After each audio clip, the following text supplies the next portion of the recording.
వరలక్ష్మీ వ్రతాన్ని చాలా విజయవంతంగా పూర్తి చేసుకున్న శ్రోతలందరికీ ముందుగా మా అభినందనలు. పూజలన్నీ బాగా జరిగాయని ఆశిస్తున్నాం. అయితే వ్రతమైపోయింది కదా అని అన్నీ తీసేయడం కాదు. చాలా ముఖ్యమైనది ఒకటుంది. అదే ఉద్వాసన, అంటే పూజ ముగింపన్మాట. దీని గురించి వరలక్ష్మీ వ్రత ఉద్వాసన విధి సమగ్ర మార్గదర్శిని ఆధారంగా కొంచెం వివరంగా మాట్లాడుకుందాం. అవును, ఎందుకంటే ఇది కేవలం సామాన్లు సర్దడం కాదు, ఆ లక్ష్మీదేవికి గౌరవంగా వీడుకోలు పలకడం లాంటిది. నిజమే. ఆహ్వానం ఎంత ముఖ్యమో వీడుకోలు కూడా అంతే ముఖ్యం. అప్పుడే కదా అనుగ్రహం నిలిచేది. అవును. మరి ఉద్వాసన ఎప్పుడు చెయ్యాలి? దానిమీద కొంచెం భిన్నాభిప్రాయాలుంటాయి కదా. ఉంటాయి. చూడండి, కొందరు ఆ వ్రతం రోజునే, అంటే శుక్రవారం సాయంత్రం లేదా రాత్రికే చేసేస్తారు. కానీ ఎక్కువ మంది అయితే మరుసటి రోజు శనివారం నాడు చేస్తారు. ఇంకొందరు మూడో రోజు ఆదివారం కూడా చేస్తారు. సరే, ఏ రోజు చేసినా మీ ఇంట్లో పెద్దలు ఎలా చేస్తారో ఆ సంప్రదాయాన్ని పాటించటం ముఖ్యం. ఒకవేళ తెలియకపోతే శనివారం చేయటం సాధారణంగా మంచిది అంటారు. ఓకే. ముఖ్యంగా ఏంటంటే ఉద్వాసన చేసే ముందు అమ్మవారికి చిన్నగా మళ్ళీ ఒకసారి పునఃపూజలాగా, అంటే దీపం వెలిగించి. అవును, దీపం వెలిగించి కొన్ని పూలు పెట్టి చిన్న నైవేద్యం సమర్పించి అమ్మవారికి థ్యాంక్స్ చెప్పడం లాంటిది. చాలా బావుంది. సరే, ఇప్పుడు ఆచరణలోకి వద్దాం. పూజలో ముఖ్యమైనది కలశం కదా. అవును. దాని ఉద్వాసన ఎలా? ముఖ్యంగా అందులో నీళ్లుంటాయి కదా, పవిత్రమైనవి అంటారు. వాటిని ఏం చెయ్యాలి? ఆ కలశ తీర్థం చాలా పవిత్రమైంది.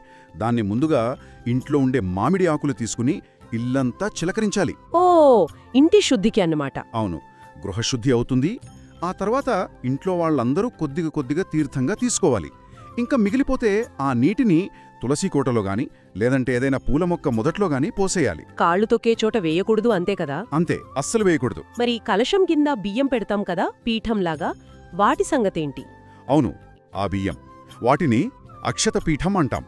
వాటిని తీసి ఇంట్లో మనం వాడుకునే బియ్యం డబ్బాలో కలిపేయాలి. ఎందుకలా? అది అంటే లక్ష్మీదేవి అనుగ్రహం వల్ల ఇంట్లో ధనధాన్యాలకు లోటుండదని, ఆహారానికి కొదవ ఉండదని ఒక నమ్మకం.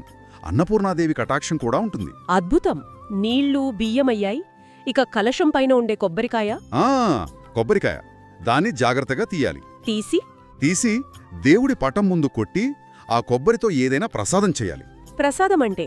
ఉదాహరణకి కొబ్బరి అన్నం కాని, లడ్డూలు, బర్ఫీ, ఇలా ఏదైనా చేసి ఇంట్లో వాళ్ళందరూ తప్పకుండా తినాలి. ఓకే, అంటే అమ్మవారి ప్రసాదాన్ని మనం స్వీకరించినట్టు. అవును, సరిగ్గా చెప్పారు. ఆ శక్తిని మనలో భాగం చేసుకోవడం లాంటిది. ఇక పసుపుతో చేసిన గౌరమ్మ ఉంటారు కదా. అవును, పసుపు గౌరమ్మ. ఆమెను ఎలా ఉద్వాసన చెయ్యాలి? పసుపు గౌరమ్మ అంటే సాక్షాత్తు గౌరీదేవి స్వరూపం కాబట్టి చాలా గౌరవంగా చూడాలి. ఉద్వాసన చేసేప్పుడు ఇంట్లోని ముత్తేదువులుంటారు కదా, సుమంగళి స్త్రీలు, వాళ్ళు ఆ గౌరమ్మ నుంచి కొంచెం పసుపు తీసుకుని తమ తాళికి రాసుకోవాలా? అవును, తమ మాంగళ్య సూత్రానికి రాసుకోవాలి. ఇది సౌభాగ్యం కోసం, భర్త ఆయుష్ కోసం. ఆ తర్వాత మిగిలిన పసుపు గౌరమ్మను నీటిలో కరిగించేసి ఆ నీళ్లను కూడా మొక్కల మొదట్లోనే వేయాలి, లేదా ఏదైనా పారే నీటిలో కలపాలి. పసుపు గణపతిని కూడా ఇలాగేనా? అవును, పసుపు గణపతిని కూడా ఇదే విధంగా చేయాలి. ఇక చివరిగా పూజలో వాడిన పువ్వులు, ఆకులు నిర్మాల్యమంటారు కదా, వాటిని మామూలు చెత్తలో వేయకూడదంటారు. ఖచ్చితంగా వేయకూడదు. నిర్మాల్యాన్ని అగౌరవపరచకూడదు. వాటన్నింటినీ ఒక ఆకులోనో లేదంటే శుభ్రమైన సంచిలోనూ తీసుకుని ఎక్కడ కలపాలి? పారే నీళ్లు, అంటే నది గాని చెరువు లాంటివి అందుబాటులో ఉంటే అందులో కలపడం ఉత్తమం. అది కుదరని వాళ్ళు ఎవరూ తొక్కని ప్రదేశంలో ఏదైనా చెట్టు మొదట్లో మట్టిలో కలిపేయాలి. అంటే ప్రకృతిలో తిరిగి కలిపేయాలన్నమాట.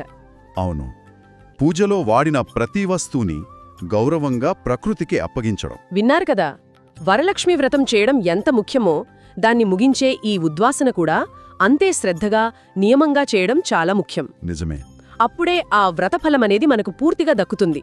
లక్ష్మీదేవి అనుగ్రహం మన ఇంట్లో స్థిరంగా ఉంటుంది. అవును, ఈ ఉద్వాసన అనేది వ్రతం ద్వారా మనం పొందిన ఆ దైవిక శక్తిని మన ఇంట్లోకి, మన జీవితంలోకి స్థిరపరిచే ఒక పద్ధతి.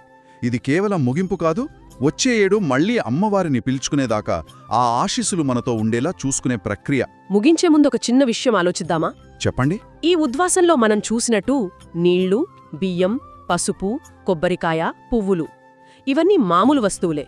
కాని పూజ తర్వాత ఎంత పవిత్రంగా మారాయో, దైవత్వంతో ఎలా ముడిపడ్డాయో కదా. అవును, నిజమే. ఇలా పూజ తర్వాత పవిత్రతను పొందే లోతైన అర్థాలున్న సాధారణ వస్తువులు మన చుట్టూ ఇంకా ఏమున్నాయో ఒక్కసారి ఆలోచిస్తే బావుంటుంది.